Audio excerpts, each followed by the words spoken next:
What's up, everybody? Victor's back. As I promised in the last video, I'm doing a ride slash review for my C3STROM. This was the very first e-bike that I got. Got a really good deal on it from a friend of mine who does YouTube reviews, and the company contacted him and sent him this bike, asking him that if he did a review on it that he could keep the product. So he accepted it, did his review on it. I bought it from him for, it was right about $1,000, and it had 26 miles on it. Now this bike has almost right at 200 miles, and I really haven't had any issues with it other than the rear caliper.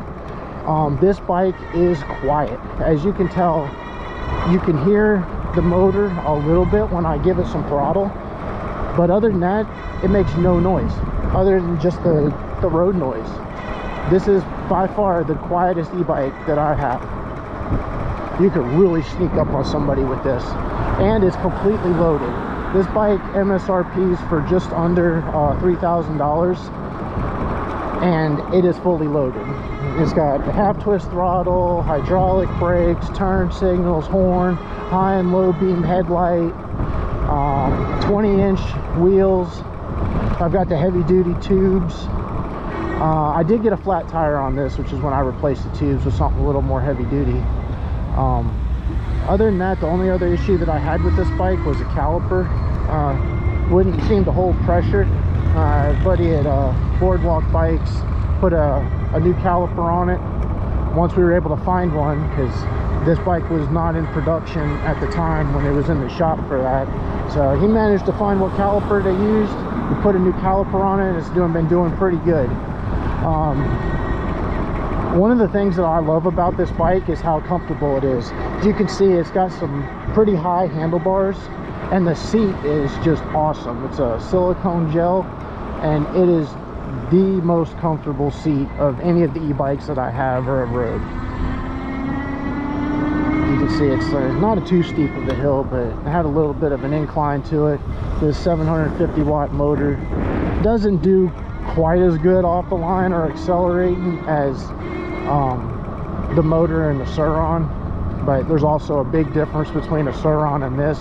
The Sur-Ron has a mid-drive motor, which turns the chain and everything, where this hub drive, it just spins the wheel, or the tire, which is another reason why this bike is so much quieter than my other one, is because you don't have all that chain noise.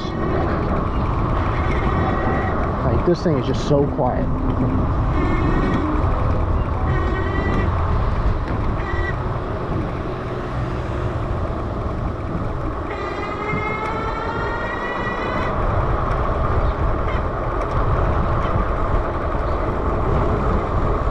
I hadn't rode this bike in a while, and I was looking at it earlier and remembered that last time I rode it, I cleaned it up real nice and hadn't rode it since.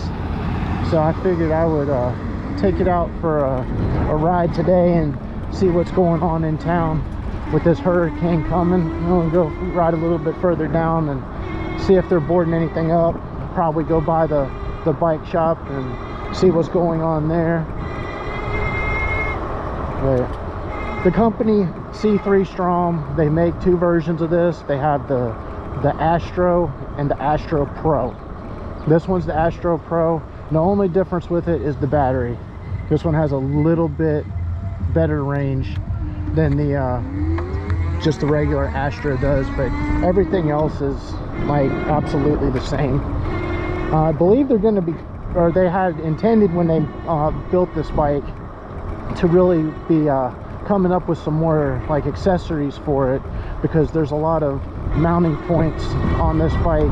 There's one right here in the center. I don't know what that's going to eventually be used for, and there's some down by the sprocket for like a water bottle or something like that. But the only real complaint I have about this bike is there being no rear suspension. It's a hardtail, so you really feel every bump on this. But as far as just cruising around town, you know, getting back and forth to work, you're going from point A to point B, this bike is awesome.